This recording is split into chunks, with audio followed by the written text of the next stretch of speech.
नमस्कार साथियों। तो आज है 9 मार्च 2025। कल 10 मार्च मंडे से एक नया ट्रेडिंग वीक शुरू होने जा रहा है। जैसे कि लास्ट वीक पे हमने देखा बाजार में बहुत ही बढ़िया रिकवरी देखने को मिला बहुत हफ्तों बाद। और स्पेशली फ्राइडे के दिन क्लोजिंग बहुत ज्यादा इंपॉर्टेंट था बिकॉज निफ्टी 50 भले ही देखिए फ्लैट क्लोजिंग दिया, बट मोस्ट इंपॉर्टेंटली थर्सडे के दिन 22,500 को रिक्लेम करने के बाद फ्राइडे के दिन फुल्ली स्टेबल था 22,500 के ऊपर। और उसी लेवल पे क्लोजिंग दिया जहां पे थर्सडे यानी बृहस्पतिवार को क्लोजिंग दिया था। तो दोस्तों बात करेंगे इस वीडियो में कुछ इंपॉर्टेंट की फैक्टर्स, कुछ इंपॉर्टेंट लेटेस्ट अपडेट के बारे में जो कि अपकमिंग ट्रेडिंग वीक पे बाजार को ट्रिगर कर सकता है। वैसे दोस्तों आप लोगों को क्या लगता है, लगातार गिरते गिरते लास्ट वीक जैसे बाजार के लिए एक बढ़िया था, एक बढ़िया रिकवरी हुआ, क्या ये रिकवरी आगे भी सस्टेन करेगा या यहां से फिर से गिरावट होगा, फिर से 22,000 के नजदीक पहुंचेगा या वो लेवल भी ब्रेक करके निकल जाएगा?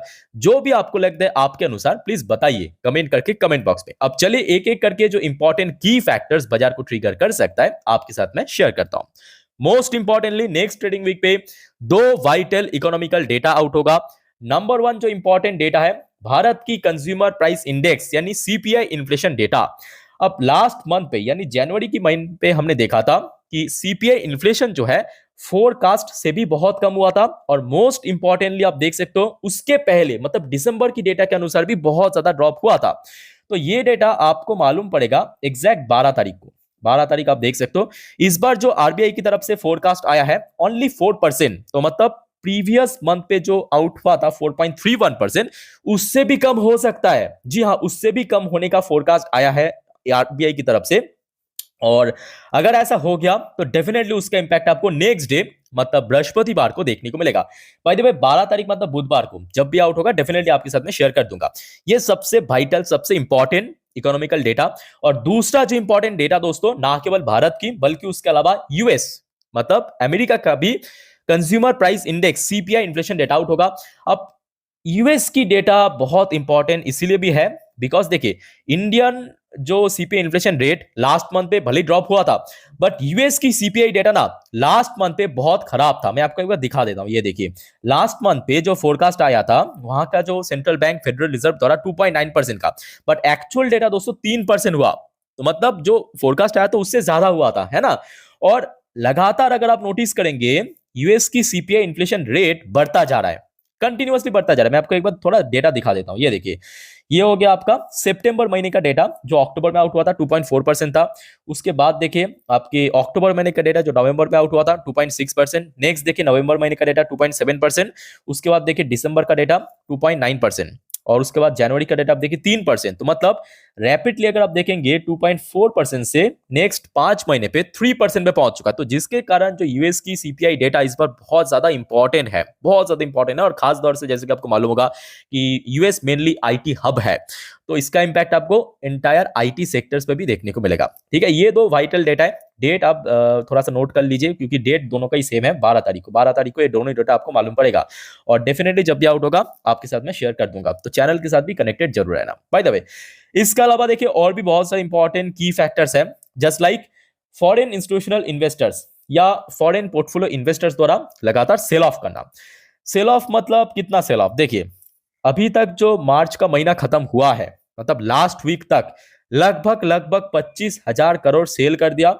और अगर हम 2025 की बात करें लगभग 1,37,354 करोड़ सेल करके निकल गया। तो आप समझ सकते हो कि ये सिर्फ और सिर्फ 2025 का डेटा है। 2024 में भी सेल हुआ था। तो मतलब फॉरेन इन्वेस्टर्स द्वारा एक्चुअल में भारी मात्रा पे सेलिंग चल रहा है। उसके अलावा देखिए यहाँ पे एक एक्सपर्ट है उनके अकॉर्डिंग भी कुछ पॉइंट मेंशन किया इसके ऊपर बेस करके कि देखिए there is significant buying in Chinese stocks triggered by attractive valuation and expectation from the recent positive initiative by the Chinese government. वहां पे हमने देखा बहुत सारे स्कीम्स वगैरह डिक्लेयर किया था जिसको बेस करके हमने देखा लगातार जो फॉरेन इन्वेस्टर्स जो है चाइना की तरफ मूव करना शुरू कर दिया। और जो कि भारत के लिए बिल्कुल अच्छी बात नहीं है। ऑब्वियसली बात है कि भारत सरकार को भी इसके ऊपर सोचना चाहिए। जो long term short term capital के मोस्ट इंपॉर्टेंट मैं कहूंगा लॉन्ग टर्म जो कैपिटल गेन टैक्स है या जो सेबी द्वारा एफएनओ के ऊपर यहाँ पे टाइटन किया गया था नॉर्म्स को, उसको थोड़ा बहुत ईज करना चाहिए। बाय द वे दूसरा पॉइंट मेंशन किया जो कि अच्छी बात है कि डॉलर इंडेक्स में लगातार ड्रॉप हुआ। लास्ट वीक पे हमने देखा डॉलर इंडेक्स में लगातार ये देखिए डिक्लाइन हुआ, जो कि बाकी करेंसी के लिए अच्छा है।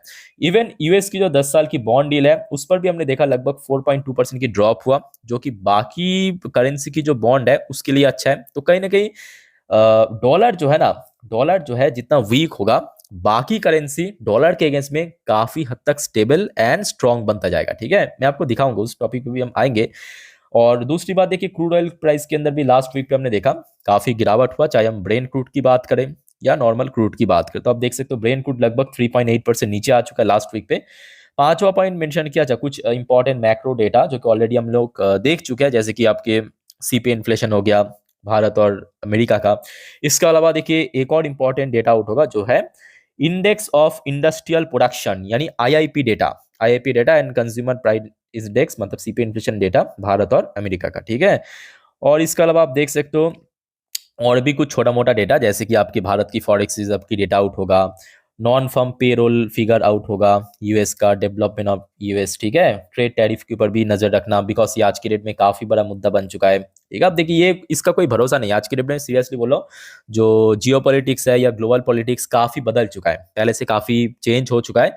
तो इसके ऊपर अपडेट लेते रहना, डेफिनेटली आपको मैं टाइम टू टाइम दे दूंगा। ठीक है, तो ये दोस्तों कुछ इंपॉर्टेंट की फैक्टर्स जो है बाजार को ट्रिगर कर सकते हैं। यहाँ पे देखिए कुछ पॉइंट्स जो हम लोग अभी तक चर्चा किए, थोड़ा सा मैं आपको रिमाइंड कर देता हूँ, जैसे कि बॉन्ड डील के अंदर लगातार ड्रॉप होना बाकी करेंसी के लिए अच्छी बात है। और इसके अलावा देखिए ब्रेन क्रूड की प्राइस के अंदर गिरावट हुआ है ना।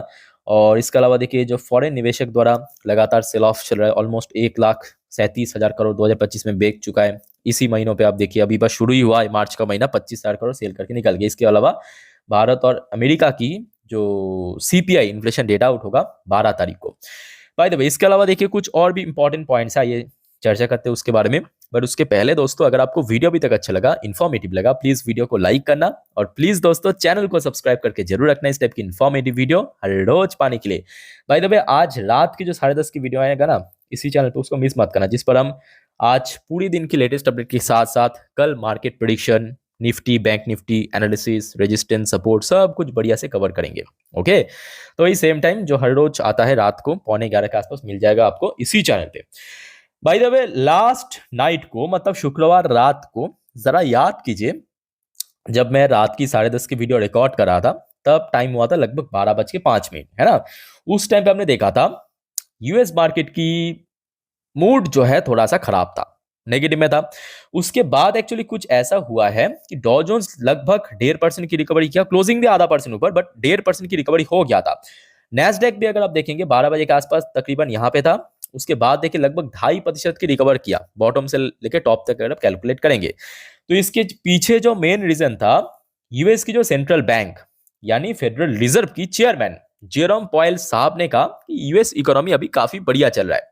और उसके बाद ही ये बड़ा बदलाव हमें देखने को मिला, जहां पे लगभग 1-1.5% नीचे चल रहा था, वहां से अगर आप कैलकुलेट करेंगे, ये देखिए बॉटम से लगे टॉप तक, एक मिनट रुकिए, देखिए ये देखिए 2-2.5% के आसपास रिकवर दे चुका। ठीक है, इसके पीछे रीजन यही था। तो मतलब इसके अलावा जो हमारे गिफ्ट निफ्टी हो गया, आपके एक्सजीएक्स निफ्टी हो गया, उस पर भी एक बहुत ही शार्प रिकवरी लास्ट नाइट को हो चुका था। और उसके बीच में अगर हम बात करें कल सैटरडे तक एटलीस्ट कोई उतना खराब न्यूज भी नहीं आया।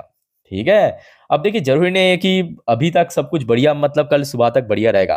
ठीक है, आपको टाइम टू टाइम अपडेट लेते रहना चाहिए, क्योंकि आज की डेट में आप समझ सकते हो कि मार्केट काफी बदल चुका है। हर एक मिनट, हर एक घंटा काफी इंपॉर्टेंट है, कभी ना कभी न्यूज आ रहा है कहीं ना कहीं से। अच्छा, बाकी बात करते कि ब्रेन क्रूड भी काफी हद तक स्टेबल है एक पर्टिकुलर लेवल पे। Even Indian currency, Indian rupee की वैल्यूएशन में भी कोई बहुत बड़ा चेंजेस हमें देखने को नहीं मिला। लास्ट वही 2-3 ट्रेडिंग वीक पे सेम सेम पोजीशन पे आप देख सकते हो। हाँ, बीच बीच में थोड़ा बहुत वैल्यूएशन इंक्रीज भी हुआ था, ये भी काफी मैं कहूंगा नोटिसेबल पार्ट है। ये देखिए बीच बीच में हमने देखा कि इंडियन करेंसी की वैल्यूएशन जो है प्राइस के अनुसार ड्रॉप हो गया, बट वैल्यूएशन के अनुसार इंक्रीज हो गया था। ठीक है, अच्छा, यहाँ तक दोस्तों क्लियर हो चुका है। अब चलिए कुछ और इंपॉर्टेंट पॉइंट्स है, जैसे कि मिडिल ईस्ट की तरफ से अभी तक कोई नया अपडेट नहीं है, बट टीए 35 मतलब इजरायली टॉप इंडेक्स एक्चुअली रविवार से ओपन हो जाता है। वहां पे रविवार से लेके बृहस्पतिवार बाजार ओपन होता है। ठीक है, तो टीए 35 में आप देख सकते हो अभी वहां पे लोकल टाइम 1:48 पे लगभग 0.76% पॉजिटिव में चला। तो पोजीशन जो है काफी हद तक बेटर है, काफी हद तक बेटर है अभी तक। ठीक है, तो फाइनल जब क्लोजिंग होगा ऑब्वियसली मैं आपको ये अपडेट भी रात की 10:30 की वीडियो में दे दूंगा। अच्छा, इसके अलावा दोस्तों एक और शॉकिंग अपडेट आया आज की डेट में, मैं आपको एक बार दिखाना चाहूंगा। अच्छा, ये एक्चुअली कल शाम का अपडेट है, 6:34 पे। न्यूज की हेडलाइन आप पढ़ सकते हो। द फॉक्स बिजनेस बेसिकली एक मीडिया है। उस मीडिया की एक एंकर का कहना है कि देखिए, recession is coming in US. तो अमेरिका के अंदर एक मंदी की बाजार, या बोल सकते हो कि मंदी आ सकता है। And Joe Biden would be the responsible. तो इसके लिए रेस्पॉन्सिबल कौन है? जो बाइडेन, मतलब जो प्रीवियस गवर्नमेंट की सरकार था, for that. And not Donald Trump. तो इसके लिए डोनाल्ड ट्रम्प जिम्मेदार नहीं है, जिम्मेदार है जो बाइडेन की सरकार। अब दिक्कत यहां पे कि देखिए, ये इस टाइप के न्यूज इसके पहले भी हमने देखा था, मल्टीपल टाइम्स आया था, बट आशा रखता हूं कि ऐसा कुछ नहीं होगा। अगर ऐसा हुआ तो बहुत सारे सेक्टर में इंपैक्ट पड़ सकता है, और मोस्ट इंपॉर्टेंटली आईटी सेक्टर में पड़ेगा, क्योंकि आईटी की जो मेन हब है, आईटी का जो मेन रेवेन्यू सोर्स है, वो मेनली यूएस ही है। ठीक है भाई, तो भाई यहाँ पे जितने भी देखिए इंपॉर्टेंट अपडेट्स एंड न्यूज था आपके साथ मैं शेयर कर लिया। बाकी और भी बहुत सारे इंपॉर्टेंट न्यूज टॉपिक को लेके नेक्स्ट वीडियो में हम कवर करेंगे। तो फिलहाल दोस्तों इस वीडियो को वाइंड अप करता हूँ। कोई आपका डाउट्स है, कोई क्वेरीज है मेरे से पूछना है, कोई सवाल, कमेंट बॉक्स खुला है, बता दीजिए। तो मिलते हैं नेक्स्ट वीडियो पे। टेक केयर, बाय बाय, जय हिंद।